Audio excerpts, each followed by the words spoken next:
Everyone, Shri गणेशाय नमो नमः। जय महाकाल, जय महाकाली आदि शक्ति, उदय उदय, जय जय सिया राम की जय हो। लक्ष्मी नारायणाय नमो नमः। ओम नमो भगवते वासुदेवाय नमो नमः। जय हो राम भक्त हनुमान जी महाराज की जय हो। छाया पुत्र शनि देवता की जय हो। नंदी देवता की जय हो। गौ माता की। सत्यं शिवं सुंदरम। गोस्वामी तुलसीदास रचित श्री रामचरितमानस कथा। बोलो जय जय सिया राम। बालकांड की चौपाई। जय हो प्रभु की। ओम नमो भगवते वासुदेवाय नमः।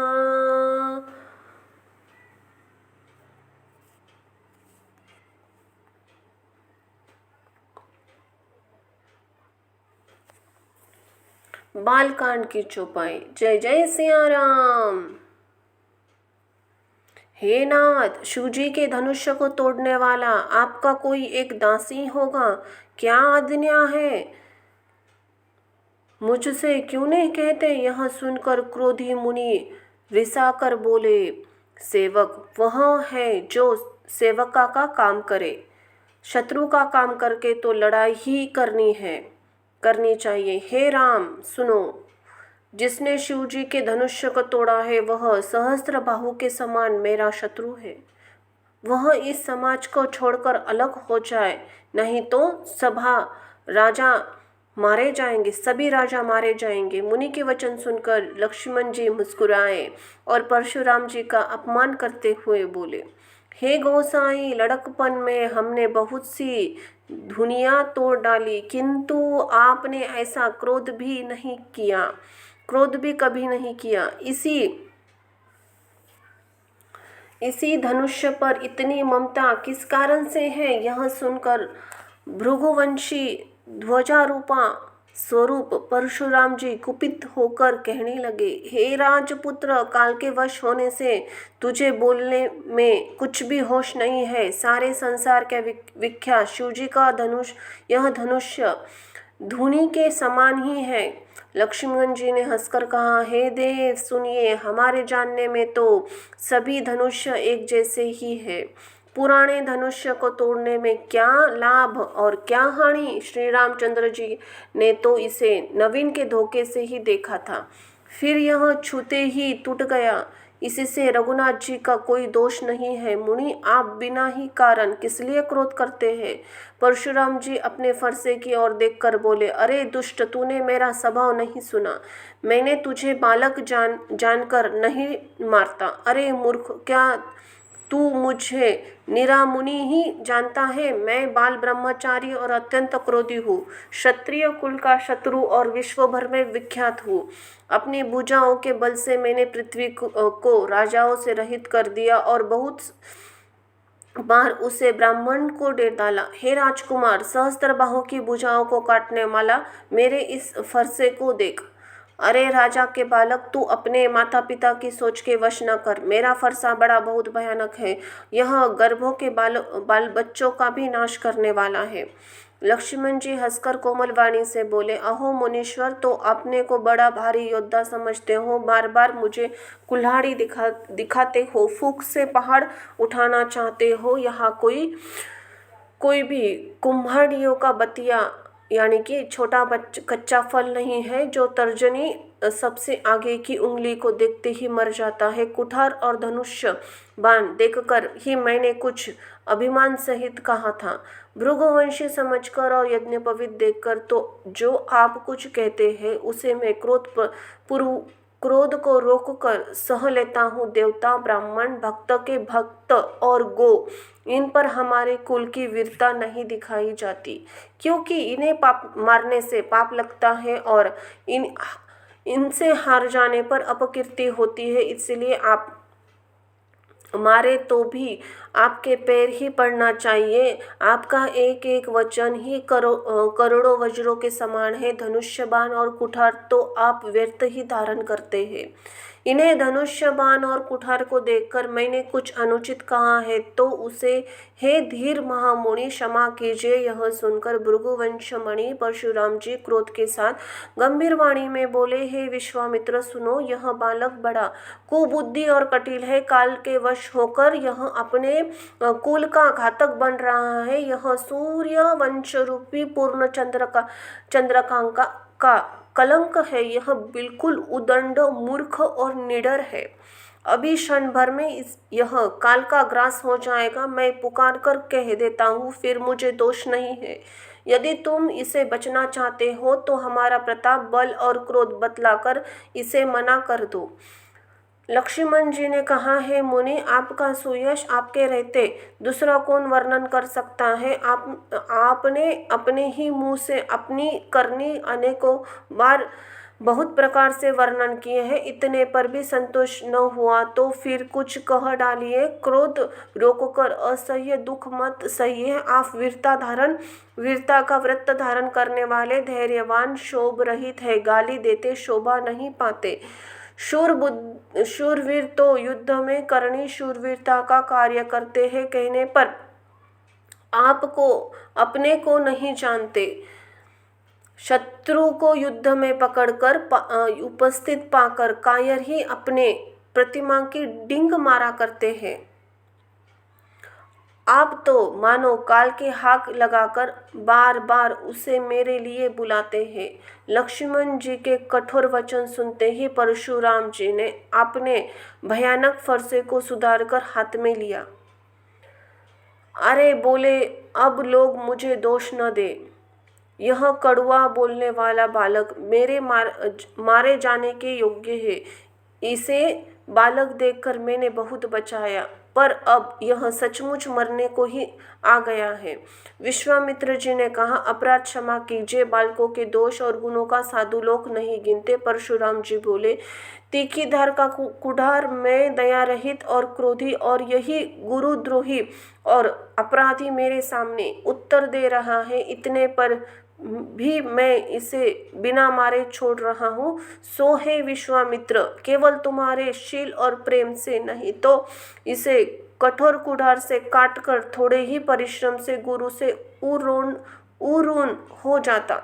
विश्वामित्र ने हृदय में हंसकर कहा, मुनि को हरा सूझ रहा है, अर्थात सर्वत्र विजयी होने के कारण ये श्री राम और लक्ष्मण जी सभी साधारण क्षत्रिय समझ रहे हैं, किंतु यह लोहमयी केवल फौलादी बनी हुई खांड यानी कि खड़क है। उख की रस की खांड भी नहीं है जो मुंह में लेते ही गल जाए। खेद है, मुनि अब बेसमझ बने हुए हैं। इनके प्रभाव को नहीं समझ रहे हैं। लक्ष्मण जी ने कहा, हे मुने, आपको शील को कौन नहीं जानता, वह संसार भर में प्रसिद्ध है। आप माता पिता तो अच्छी तरह उरून हो ही गए, अब गुरु का ऋण रहा जिसका जी में बड़ा सोच लगा है। वह मानो हमारे ही मत्थे का काढ़ा है। बहुत दिन बीत गए, इससे व्याज भी बहुत बढ़ गया होगा। अब किसी हिसाब करने वाले को बुलाओ तो मैं तुरंत थैली खोल कर दे दूं। लक्ष्मण जी के कड़वे वचन सुनकर परशुराम ने कुठार संभाला। सारी सभा हाय हाय करके पुकार उठी। लक्ष्मण जी ने कहा, हे भृगुश्रेष्ठ, आप मुझे फरसा दिखा रहे हो, पर हे राजाओं के शत्रु, मैं ब्राह्मण समझकर आपको बचा रहा हूँ, तरह दे रहा हूँ। आपको कभी रणधीर बलवान नहीं मिले। हे ब्राह्मण देवता, आप घर में बड़े हैं, यह सुनकर अनुचित है कहकर सब लोग पुकार उठे। तब श्री रघुनाथ जी ने इशारे से लक्ष्मण जी को रोक दिया। लक्ष्मण जी के उत्तर से जो आहुति के सामान थे, परशुराम जी के क्रोध रूपी अग्नि को बढ़ते देखकर रघुकुल के सूर्य श्री रामचंद्र जी के जल के समान शांत करने वाले वचन बोले, हे नाथ, बालक पर कृपा कीजिए, इस सीधे और दूध मुँहे बच्चे पर क्रोध न कीजिए। यदि यह प्रभु का आपका कुछ भी प्रभाव जानता है तो क्या यह बेसमझ आपकी बराबरी करता? बालक यदि कुछ चपलता करता है तो गुरु, पिता, माता मन में आनंद से भर जाते हैं। अंत ही इसे छोटा और सेवक जानकर कृपा कीजिए। आप तो समदर्शी, सुशील और ज्ञानी मुनि हैं। श्री रामचंद्र जी के वचन सुनकर वे कुछ ठंडे पड़े। इतने में लक्ष्मण जी कुछ कहकर फिर मुस्कुरा दिए। उनको हंसते देखकर परशुराम जी नख से शिखा तक सारे शरीर में क्रोध आ छा गया। उन्होंने कहा, हे राम, तेरा भाई बड़ा पापी है। यह शरीर से गोरा पर हृदय का बड़ा काला है। यह विषमुख है, दूध मुहा नहीं, स्वभाव से ही टेढ़ा है, तेरा अनुसरण नहीं करता, तेरे जैसा शीलवान नहीं। यह नीच मुझे काल के समान नहीं देखता। मनुष्य लक्ष्मण जी ने हंसकर कहा, हे मुने, सुनिए, क्रोध पाप का मूल है, जिसके वश में होकर मनुष्य अनुचित कर्म कर बैठते हैं, विश्व भर के प्रतिकूल चलते सबका अहित करते हैं। हे मुनिराज, मैं आपका दास हूँ। अब क्रोध त्याग कर दया कीजिए। टूटा हुआ धनुष्य क्रोध करके जुड़ नहीं जाएगा। खड़े खड़े पैर दुखने लगे होंगे, अब बैठ जाइए। यदि धनुष्य अत्यंत प्रिय हो जाए तो कोई उपाय किए जाए और किसी बड़े गुणी कारागिर को बुलवाकर जुड़वा दिया जाए। लक्ष्मण जी के बोलने से जनक जी डर जाते हैं और कहते हैं, बस चुप रहिए, अनुचित बोलना अच्छा नहीं। जनकपुर के स्त्री पुरुष थरथर काँप रहे हैं और मन ही मन कह रहे हैं, छोटा कुमार बड़ा ही खोटा है। लक्ष्मण जी की निर्भय वाणी सुन सुनकर परशुराम जी का शरीर क्रोध से जला रहा है। उनके बल की हानि हो तो उनका बल घट रहा है। तब श्री रामचंद्र जी ने एहसान जानकर परशुराम जी बोले, तेरा भाई समझकर मैं इसे बचा रहा हूँ। यह मन का मेला, शरीर का कैसा सुंदर है, जैसे विष के रस से भरा हुआ सोने का घड़ा।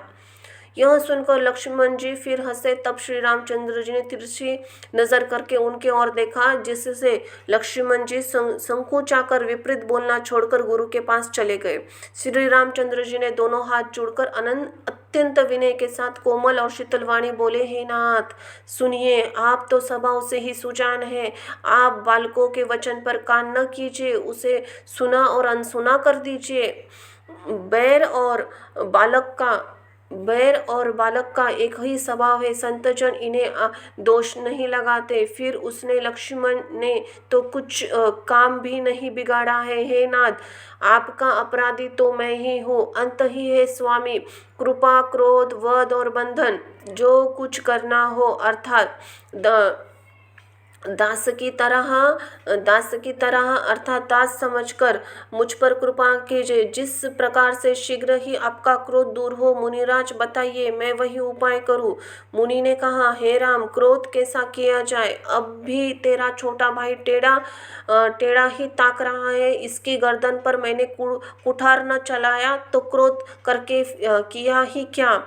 जैसे मेरी कुठार की घोर करनी सुनकर राजाओं के स्त्रियों के गर्भ गिर पड़ते हैं, उसी फरसे के रहते मैं इस शत्रु राजपुत्र को जीवित देख रहा हूँ। हाथ न चलता नहीं, क्रोध से छाती चली जाती है। हाय, राजाओं का घातक यह कुठार भी कुंठित हो गया, विधाता विपरीत हो गया, इससे मेरा स्वभाव बदल गया। नहीं तो भला मैं हृदय से किसी समय भी मेरे हृदय में किसी समय कृपा कैसी? आज दया मुझे यह दुस्सहित दुख सहा रहा है। यह सुनकर लक्ष्मण जी मुस्कुराकर सिर नवाया और कहा, आपकी कृपा रूपी वायु भी आपकी मूर्ति के अनुकूल है। वचन बोलते ही मानो फूल झड़ रहे हैं।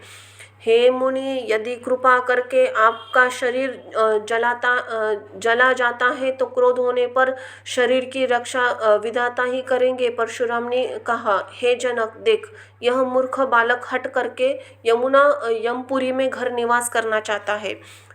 इसको शीघ्र ही आंखों के ओट क्यों नहीं करते? यह राजपुत्र देखने में छोटा है पर है बड़ा खोटा। लक्ष्मण जी ने हंसकर मन ही मन कहा, आंखें मूंद लेने पर कहीं कोई नहीं है। तब परशुराम ने हृदय में अत्यंत क्रोध भर के श्री रामचंद्र जी से बोले, अरे शठ, तू शिव जी का धनुष्य तोड़कर उल्टा हमें को ज्ञान सिखाता है। तेरा यह भाई तेरी सम्मति से कटु वचन बोलता है और तू छल से हाथ जोड़कर विनय करता है। या तो युद्ध में मेरा संतोष कर, नहीं तो राम कहलाना छोड़ दे। बोलो सिया राम की जय हो। जय हो प्रभु लक्ष्मण जी की जय हो। राम भक्त हनुमान जी महाराज की। अरे शिवद्रोही, छल त्याग कर मुझसे युद्ध कर, नहीं तो भाई सहित तुझे मार डालूंगा। इस प्रकार परशुराम कुठार उठाए बक रहे हैं और श्री रामचंद्र जी सिर झुकाए मन ही मन मुस्कुरा रहे हैं। श्री रामचंद्र जी ने मन ही मन कहा, गुनाह दोष और तो लक्ष्मण जी का और क्रोध मुझ पर करते हैं। कहीं कहीं सीधेपन में बड़ा दोष होता है। टेढ़ा जानकर सब लोग किसी की भी वंदना करते। टेढ़े चंद्रमा को राहु भी नहीं ग्रासता। श्री रामचंद्र जी ने प्रकट कहा, हे मुनीश्वर, क्रोध छोड़िए। आपके हाथ में कुठार है और मेरा सर आगे है। जिस प्रकार आपका क्रोध हो जाए हे स्वामी, वही कीजिए। मुझे आपका अनुचरण दास जानिए। स्वामी और सेवक में युद्ध कैसा? ब्राह्मण श्रेष्ठ क्रोध को त्यागी है। आपका वीरों से वेश देखकर बालक ने कुछ कह डाला, वास्तव में उसका कोई दोष नहीं है। आपको कुठार, बाण, धनुष्य धारण किए हुए वीर समझकर बालक को क्रोध आ गया। वह आपका नाम तो जानता था पर उसने आपको पहचाना नहीं। अपने वंश रघुवंश के सामने अनुसरण उसने उत्तर दिया। यदि आप मुनि की तरह आते तो हे स्वामी, बालक आपके चरणों की धूलि पर सिर रखता। अनजाने में भूल को क्षमा कर दीजिए। ब्राह्मणों के हृदय में बहुत अधिक दया होनी चाहिए। हे नाथ, हमारी और आपकी बराबरी कैसी? कहिए ना, कहाँ चरण और कहाँ मस्तक मेरा, कहाँ मेरा राम मंत्र छोटा सा नाम और कहाँ आपका परशुराम सहित बड़ा नाम। हे देव, हमारे तो एक ही गुण धनुष्य है और आपके तो परम पवित्र शम, दम, तप, सोच, क्षमा, सरता, ज्ञान, विज्ञान और आस्तिकता, ये 9 गुण हैं। हम तो सब आपसे ही हारे हैं। हे विप्र, हमारे अपराधों को क्षमा कीजिए। श्री रामचंद्र जी परशुराम को बार बार मुनि और विप्रवर कहा। तब भृगुपति परशुराम जी कुपित होकर अथवा क्रोधी होकर हंसी हंसकर बोले, तू अब भी अपने भाई के समान ही टेढ़ा है। तू मुझे नीरा ब्राह्मण समझता है। मैं विप्र हूँ, मुझे सुनता है। धनुष्य को स्त्रुवा, ब्राह्मण बाण को आहुति और मेरे क्रोध को अत्यंत भयंकर अग्नि जान। चतुर्रांगणी सेना, सुंदर समाधिये, यज्ञ में जलाने जाने वाली लकड़ियाँ, बड़े बड़े राजे, उसमें है आकर बलि के पशु है जिनको मैंने इसी फरसे से काट कर बलि दिया है। ऐसे करोड़ों जप युक्त रण यज्ञ मैंने किए, अर्थात जैसे मंत्रों उच्चारण पूर्वक स्वाहा शब्द के साथ आहुति दी जाती है, उसी प्रकार मैंने पुकार कर राजाओं की बलि दी है। मेरा प्रभाव तो तुझे मालूम नहीं है, इससे तू ब्राह्मण के धोखे में मेरा निरादर करके बोल रहा है। धनुष्य तोड़ डाला, इससे घमंड बहुत बढ़ गया है। ऐसा अहंकार है मानो संसार को जीतकर खड़ा है। श्री रामचंद्र जी ने कहा, हे मुनि, विचार बोलिए। आपका क्रोध बहुत बड़ा है और मेरी भूल बहुत छोटी। पुराना धनुष्य था, छूते ही टूट गया। मैं किस कारण अभिमान करूं? हे भृगुनाथ, यदि हम सचमुच ब्राह्मण कहकर निरादर करते हैं तो यह सत्य सुनिए। फिर संसार में ऐसा कौन योद्धा है जिसे हम डर के मारे मस्तक नवाइए? देवता, आदित्य, राजा और बहुत से योद्धा, वे चाहे हम बल से हमारे बराबर खड़े हो, चाहे अधिक बलवान हो, यदि रण में हमें कोई ललकार कर तो हम उससे सुखपूर्वक लड़ेंगे, चाहे काल ही क्यों ना हो। क्षत्रिय का शरीर धरकर जो युद्ध में डर गया, उसे नीच ने अपने कुल पर कलंक लगा दिया। मैं स्वभाव से ही कहता हूँ, कुल की प्रशंसा करके नहीं, कि रघुवंशी रण में काल से भी नहीं डरते। ब्राह्मण वंश की ऐसी प्रभुता महिमा है कि जो आपसे डरता है वही सबसे निर्भय हो जाता है, अथवा जो भय रहित होता है वह भी आपसे ही डरता है। श्री रघुनाथ जी के कोमल और रहस्यपूर्ण वचन सुनकर परशुराम जी की बुद्धि के पर्दे खुल गए। परशुराम जी ने कहा, हे राम, हे लक्ष्मीपति, धनुष्य हाथ में, अथवा लक्ष्मीपति विष्णु को धनुष्य दीजिए और इसे खींचिए, मेरा संदेह मिट जाए। परशुराम जी ने धनुष्य देने लगे, तब वह आप ही चला गया। तब परशुराम जी के मन में बड़ा आश्चर्य हुआ। तब उन्होंने श्री रामचंद्र जी का प्रभाव जाना, जिसके कारण उनका शरीर पुलकित और प्रफुल्लित हो गया। वे हाथ जोड़कर वचन बोले, प्रेम उनके हृदय में समा न था। हे रघुकुल रूपी कमल वन के सूर्य, हे राक्षसों के कुल रूपी घने जंगल को जलाने वाले अग्नि, आपकी जय हो। हे देवता, ब्राह्मण और गो का हित करने वाले, आपकी जय हो। हे मद मोह क्रोध और ब्रह्म के हरने वाले, आपकी जय हो। हे विनयशील, कृपा और आदि गुणों के समुद्र, वचनों की रचना में अत्यंत सुंदर, आपकी जय हो। हे सेवकों के सुख देने वाले और सब अंगों से सुंदर, शरीर में कामदेव की छवि धारण करने वाले, आपकी जय हो। मैं एक मुख से आपकी क्या प्रशंसा करूं। हे महादेव जी के मन रूपी मानस सरोवर के हंस, आपकी जय हो। मैंने अनजाने में आपको बहुत से अनुचित वचन कहे हैं। हे क्षमा के मंदिर दोनों भाई, मुझे क्षमा कीजिए। हे रघुकुल के पातका स्वरूप श्री रामचंद्र जी, आपकी जय हो, जय हो, जय हो। ऐसा कहकर परशुराम जी तब के लिए वन को चले गए। यह देखकर दुष्ट राजा रोग बिना कारण के मन कल्पित डर से राम जी से तो परशुराम जी भी हार गए। हमने इनका अपमान किया था, अब कहीं उसका बदला न ले, इस व्यर्थ से डर गए। वे कायर चुपके से जहां तहां भाग गए। देवताओं ने नगाड़े बजाए, वे प्रभु के ऊपर फूल बरसाने लगे। जनकपुर के स्त्री पुरुष सब हर्षित हो गए। उनका मोहमय अज्ञान उत्पन्न शूल मिट गया। खूब जोर से बाजे बजाने लगे। सभी मनोहर मंगल साज सजे, सुंदर मुख और सुंदर नेत्रों वाली तथा कोयल के समान मधुर बोलने वाली स्त्रियां झुंड झुंड कर मिलाकर सुंदर गान करने लगी। जनक जी के सुख का वर्णन नहीं किया जा सकता, मानो जन्म का दरिद्री धन का खजाना पा गया हो। सीता जी का भय जाता रहा, वे सुखी हो गई, जैसे चंद्रमा के समय उदय होने से चकोर की कन्या सुखी हो जाती है। जनक जी के विश्वामित्र जी को प्रणाम किया और कहा, प्रभु की कृपा से श्री रामचंद्र जी ने धनुष्य तोड़ा है, दोनों भाई मुझे कृतार्थ कर दिया। हे स्वामी, अब जो उचित सो हो सो कहिए। मुनि ने कहा, हे चतुर नरेश, सुनो, तो ये तो विवाह के धनुष्य के अधीन था। धनुष्य टूटते ही विवाह हो गया। देवता मनुष्य नाग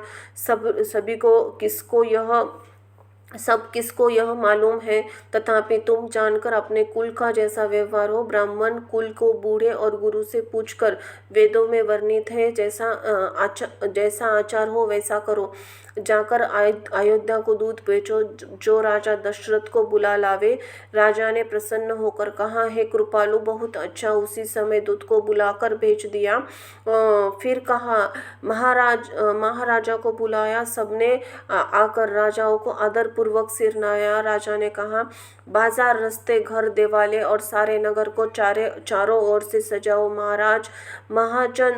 महाजन प्रसन्न होकर चले और अपने अपने घर सजाए। फिर राजाओं ने नौकरों को बुला भेजा, उनकी आज्ञा दी, विचित्र मंडप सजाकर तैयार करो। यह सुनकर वे सब राजाओं के वचन सिर पर धरकर सुख पाकर चले।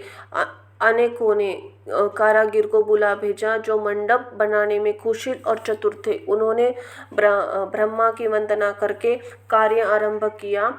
पहले सोने के केले के खंभे बनाए।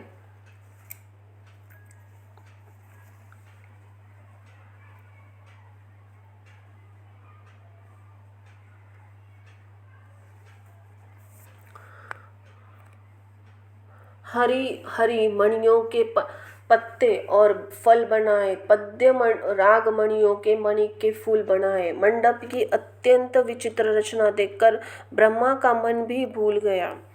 बांस सब प्रकार की हरी मणियों, पत्ते और सीधे और गांठ से युक्त ऐसे बनाए जो पहचाने नहीं जाते। मणियों के हैं क्या साधारण सोने की सुंदर नागबेली, पान का लता बनाई जो पत्तों सहित ऐसी भली मालूम होती है कि पहचानी नहीं जाती थी। उसी नागबेली के रचकर और पंचाकारी के बंधन और बांधने की रस्सी बनाई। बीच बीच में मोतियों की सुंदर झालरें और मणि के पन्ने, हीरे और फिरोजे, इन रत्नों को चीरकर कोरकर पिचकारी करके इनके लाल, हरे, सफेद, फिरोजी रंग के कमल बनाए।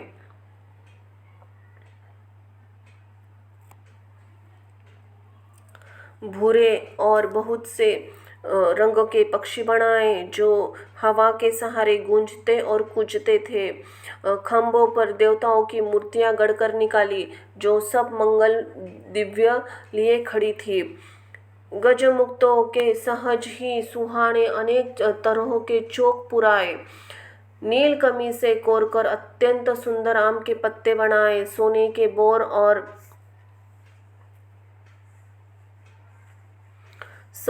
बोर और आम के फूल और रेशम की डोरी से बंधे हुए पन्ने, पत्रे की बने हुए फलों के गुच्छे सुशोभित है। ऐसे सुंदर और उत्तम बंधनवार बनाए कि मानो कामदेव फंदे सजाए हो। अनेक मंगल कलश, सुंदर ध्वजा, पताका, पर्दे और चवर बनाए जिसमें मणियों की अनेक सुंदर दीपक है। उस विचित्र मंडप का तो वर्णन नहीं किया जा सकता। जिस मंडप में श्री जानकी जी दुल्हन होगी, किस कवि की ऐसी बुद्धि है जो उसका वर्णन कर सके। जिस मंडप में रूप और गुणों के समुद्र श्री रामचंद्र जी दूल्हे होंगे, वह मंडप तीनों लोकों में प्रसिद्ध होना चाहिए। जनक जी के महल की जैसी शोभा है वैसी ही शोभा नगर के प्रत्येक घर की दिखाई देती है। उस समय जिसने तिरहुत को देखा उसे 14 भुवन तुच्छ जान पड़े। जनकपुर में नीचे घर भी उस समय जो संपदा सुशोभित थी उसे देखकर इंद्र भी मोहित हो जाता था। जिस नगर में साक्षात लक्ष्मी जी कपट से स्त्री का सुंदर वेश बनाकर बसती है, उस पुरी की शोभा का वर्णन करने में सरस्वती और शेष भी संकुचाते हैं। जनक जी के दूत और श्री रामचंद्र जी की पवित्र पुरी अयोध्या में पहुंचे। सुंदर नगर देखकर वे हर्षित हुए। राजद्वार पर जाकर उन्होंने खबर भेजी। राजा दशरथ जी के सुनकर उन्हें बुला लिया। दूतों ने प्रणाम करके चिट्ठी दी। प्रसन्न होकर राजा ने स्वयं उठकर उसे लिया। चिट्ठी बाँचते समय उनके नेत्रों में प्रेम और जल आनंद के अश्रु छा गए। शरीर पुलकित हो गया और छाती भर आई। हृदय में राम और लक्ष्मण है, हाथ में सुंदर चिट्ठी है। राजा उसे हाथ में लिए रह गए। खट्टी मीठी कुछ भी न कह सके। फिर धीरज धरकर उन्होंने पत्रिका पढ़ी। सारी सभा सच्ची बात सुनकर हर्षित हो गई। भरत जी अपने मित्रों और भाई शत्रुघ्न के साथ जहाँ तहाँ खेलते थे, वही समाचार पाकर वे आ गए। बहुत प्रेम से संकुचाते हुए पूछते हैं, पिताजी चिट्ठी कहाँ से आई है? हमारे प्राण से दोनों भाई कहिए कुशल तो है, और वो किस देश में है? स्नेह से सने हुए वचन सुनकर राजा ने फिर से चिट्ठी पढ़ी।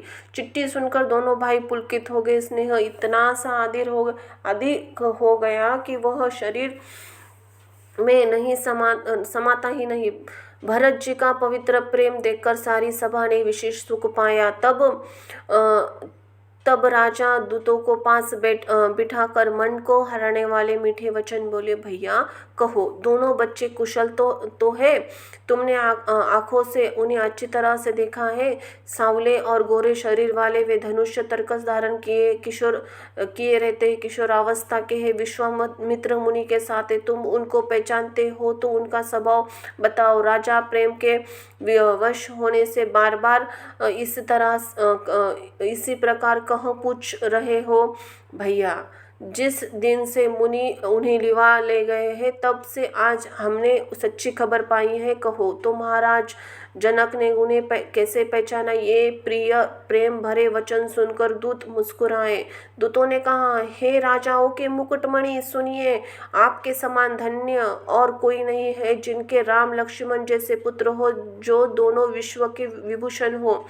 आपके पुत्र पूछने योग्य नहीं है, वे पुरुष सिंह तीनों लोकों में प्रकाश स्वरूप, जिनके आगे चंद्रमा मलिन और प्रताप के आगे सूर्य शिथिल लगता है। हे नाथ, उनके लिए आप कहते हैं कि उन्हें कैसे पहचाना? क्या सूर्य को हाथ में दीपक लेकर देखा जाता है? सीता जी के स्वयंवर में अनेक राजा और एक से एक बढ़कर योद्धा एकत्र हुए थे, परंतु शिवजी के धनुष कोई हटा नहीं सका। सारे बलवान वीर तो हार गए। तीनों लोक में जो वीरता के अभिमानी थे, शिवजी के धनुष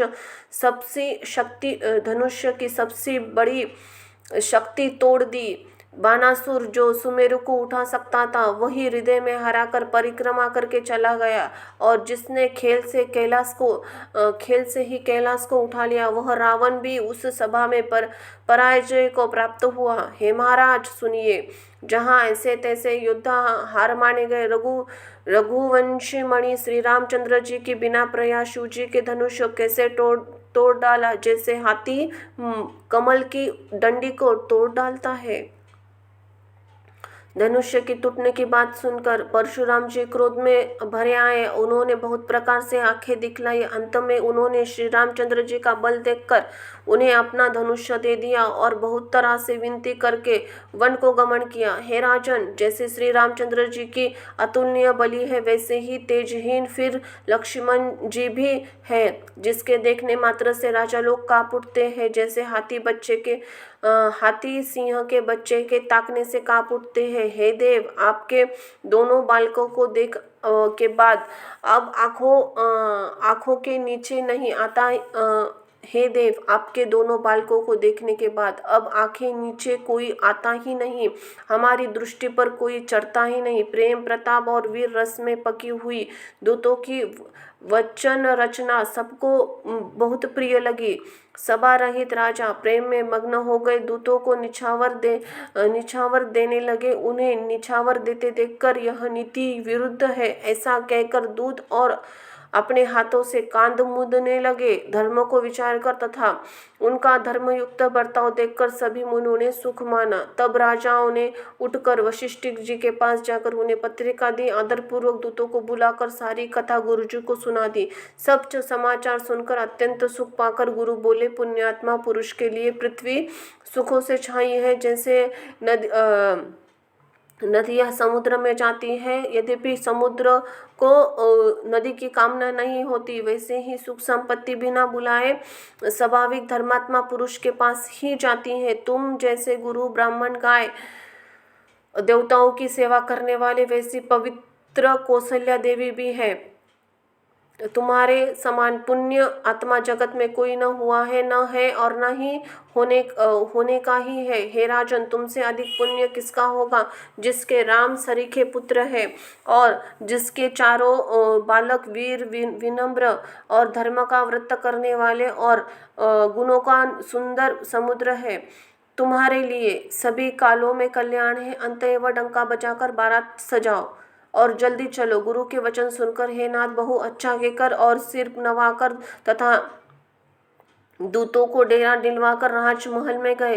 राजा ने सारी रानीवासों को बुलाकर जनक जी की पत्रिका वाचकर सुनाई। समाचार सुनकर सब रानियां हर्ष से भर गई। राजा ने फिर सब बातों को जो दूतों से मुख से सुनी थी वर्णन किया। प्रेम से प्रफुल्लित हुई रानियां ऐसे सुशोभित हो रही है जैसे मोरनी बादलों की गरज सुनकर प्रफुल्लित होती है।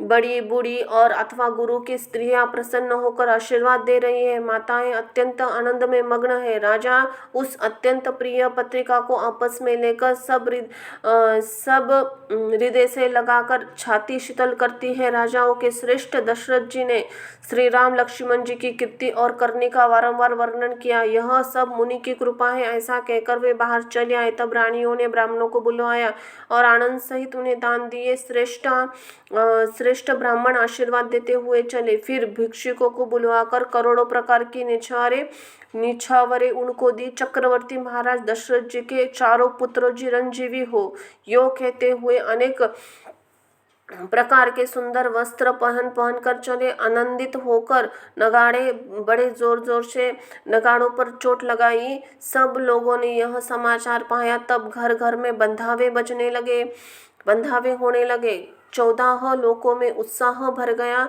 कि जानकी जी और रघुनाथ जी का विवाह होगा। जानकी जी और रघुनाथ जी का विवाह होगा। यह शुभ समाचार पाकर लोग प्रेम मग्न हो गए और रास्ते और गलियां सजने लगी। यद्यपि अयोध्या सदा सुहानी है, क्योंकि वह श्री रामचंद्र जी की मंगलमयी पवित्र भूमि है, तथापि प्रीति पर प्रीति होने से वह सुंदर मंगल रचना से सजाई गई।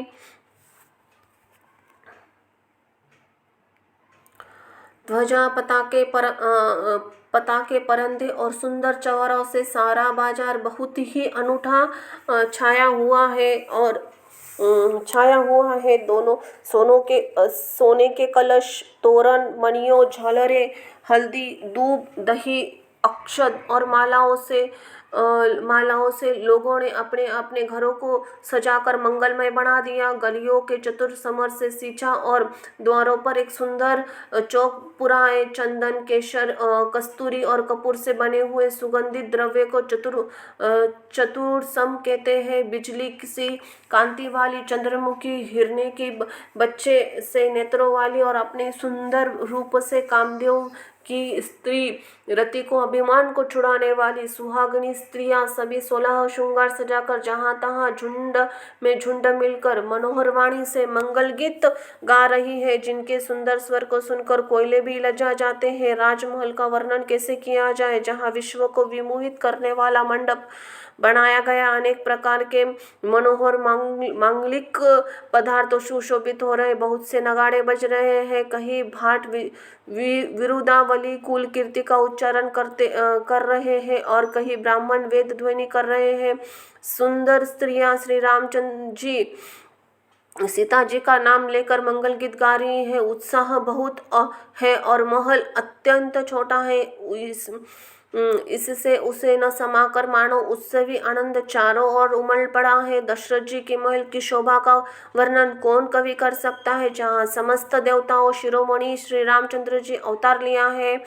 फिर राजा ने भरत जी को बुलाया और कहा, जाकर घोड़े, हाथी, रथ सजाओ, जल्द ही श्री रामचंद्र जी के बारात में चलो। यह सुनते ही दोनों भाई भरत जी, शत्रुघ्न जी आनंदवश पुलक से भर गए। भरत जी ने सब सहानी घुड़साल के अध्यक्ष बुलाए और उन्हें घोड़ों की सजाने की आज्ञा दी। वे प्रसन्न होकर उठ दौड़े। उन्हें रुचि के साथ यथायोग्य जी ने कसकर घोड़े सजाए। रंग रंग के उत्तम घोड़े सुशोभित हो गए।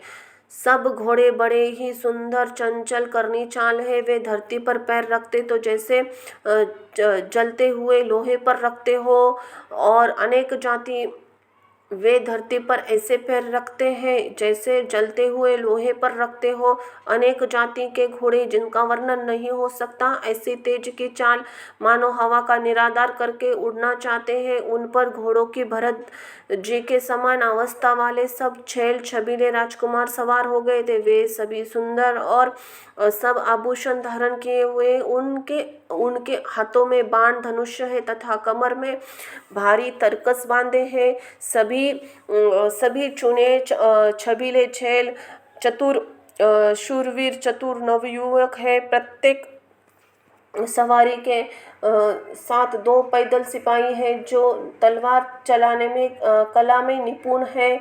शूरता का बाणा धारण किए हुए रणधीर वीर निकलकर नगर से बाहर खड़े हुए। वे चतुर अपने घोड़े की तरह तरह से फेरी से चल रहे हैं।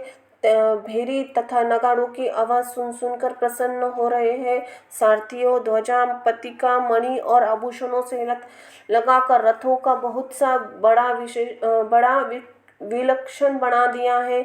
उनमें सुंदर चवर लगे हैं, घंटियां सुंदर शब्द कर रही हैं। वे रथ इतने सुंदर है कि मानो सूर्य के रथ की शोभा को छीन लेते हैं। अगणित श्याम वर्ण के घोड़े थे, उनको सारथियों ने उन रथों में जोत दिया है, जो सभी देखने में सुंदर गहनों से सजाए हुए थे और जिन्हें देखकर मुनिया मन से मोहित हो जाते हैं। जो जल पर और जमीन की तरह चलते हैं, वेग की आंधी से उनकी टाप पानी में नहीं डूबती। अस्त्र शस्त्र और सब साज सजाकर सारथियों के रथियों को बुला लिया। रथों पर चढ़ चढ़कर बारात नगर के बाहर जुटने लगी। जो जिस काम के लिए जाता है, सभी को सुंदर शगुन होने लगे। श्रेष्ठ हाथियों पर सुंदर अंबारी है, वे जिस प्रकार सजाई गई है सो कहा नहीं जा सकता। मतवाले हाथी घंटों से सुशोभित होकर घंटे बजाते हुए चले, मानो सावन के सुंदर बादलों के समूह गरजते हुए जा रहे हो। सुंदर पालकियां सुख से बैठने योग्य तामजन जो कुर्सीनुमा होते हैं और रथ आदि भी अनेक प्रकार की सवारियां हैं, उन पर श्रेष्ठ ब्राह्मणों के समूह चढ़कर चले, मानो सब वेदों के छंद ही शरीर धारण किए हुए हो। मागध सूत भाट गुण गाने वाले सब जो जिस योग्य थे, वैसी सवारी पर चढ़कर चले। बहुत जातियों के खच्चर ऊंट बैल असंख्य प्रकार की वस्तुओं लाद लाद कर चले। कहार करोड़ों कावरे लेकर चली, उनमें अनेक प्रकार की वस्तुएं थी कि जिनका वर्णन कौन कर सकता है। सब सेवकों का समूह अपना अपना साथ समाज बनाकर चले।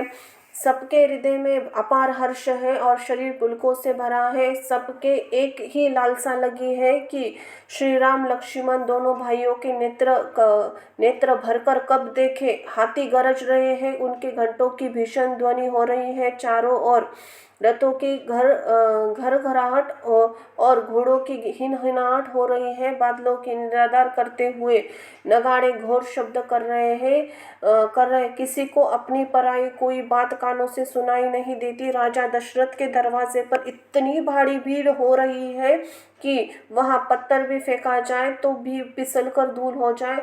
अटारियों पर चढ़ी स्त्रियां मंगल थालों में आरती लिए देख रही है और नाना प्रकार के मनोहर गीत गा रही है। उनके अत्यंत आनंद का बखान नहीं हो सकता। तब सुमित्रा जी ने 2 रथ सजाकर उनमें सूर्य का घोड़े का भी मात करने वाले घोड़े जोते। 2 सुंदर रथ वे राजा के दशरथ के पास ले आए, जिनकी सुंदरता का वर्णन सरस्वती जी ने भी नहीं होता। एक रथ पर राजसी सामान सजाया गया, दूसरा जो तेज का पुण्य अत्यंत शोभायान था, उस सुंदर रथ पर राजा वशिष्ठ को हर्षपूर्वक चढ़ाकर फिर स्वयं शिव गुरु गौरी पार्वती और गणेश जी को स्मरण करके दूसरे रथ पर चढ़े। वशिष्ठ जी को साथ लेते जाते हुए राजा दशरथ जी कैसे सुशोभित हो रहे हैं, जैसे देवगुरु बृहस्पति के साथ इंद्र हो। वेद की विधि और कुल की रीति के अनुसार सब कार्य तथा सबको सब और प्रकार से सजे देखकर श्री रामचंद्र जी का स्मरण करके गुरु की आज्ञा पाकर पृथ्वीपति दशरथ जी शंख बजाकर चले। बारात देखकर देवता हर्षित हुए और सुंदर मंगलदायिनी फूलों की वर्षा करने लगे। बड़ा शोर मच गया, घोड़े और हाथी गरजने लगे। आकाश में बारात में दोनों जगह बाजे बजने लगे। देवगणाएं और मनुष्यों की स्त्रियां सुंदर मंगल गान करने लगी। रसीले राग से शहनाएं बजने लगी। घंटे घंटे की ध्वनियां वर्णन नहीं हो सकता। पैदल चलने वाले सेवकगण अथवा पट्टेबाज कसरत के खेल कर रहे और फहरा रहे हैं।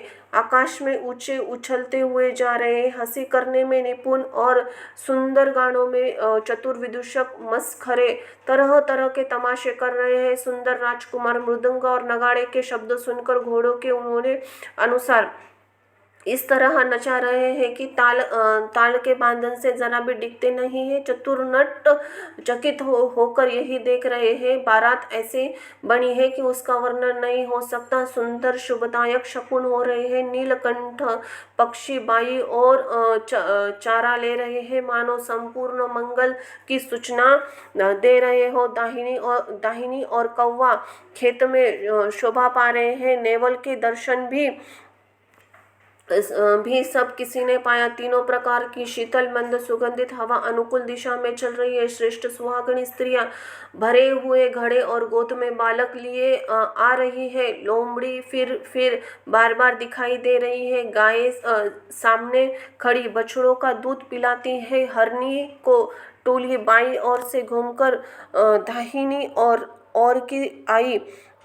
ओर को आई। मानो सभी मंगलों का समूह दिखाई गया।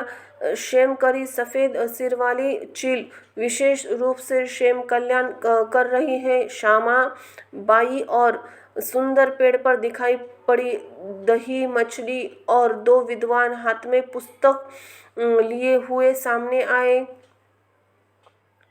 सभी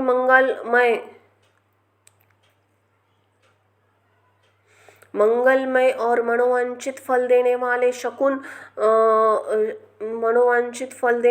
शकुन मानो सच्चे होंगे।